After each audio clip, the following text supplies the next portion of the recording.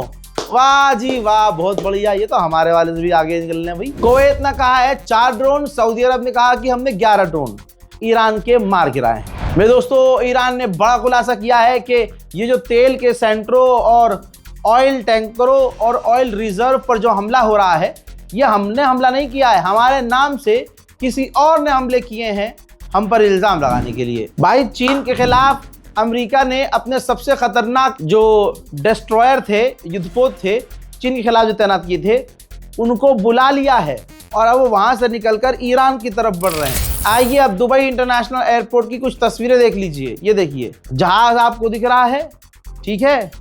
हमले हुए हैं दुबई इंटरनेशनल एयरपोर्ट पर, बड़े हमले हुए हैं। नुकसान दुबई इंटरनेशनल एयरपोर्ट का खतरनाक वाला हुआ है। यूरोपीय यूनियन ने इल्जाम लगाया कि ईरान ने अपने ही लोगों को, प्रदर्शनकारियों को कत्ल किया, जिसके चलते हुए यूरोपीय यूनियन ने ये इल्जाम लगाकर ईरान पर पाबंदियां बढ़ा दी हैं। डोनाल्ड ट्रंप खतरे का खिलाड़ी बन रहा है, लेकिन पलट के नुकसान भी बहुत हो रहा है।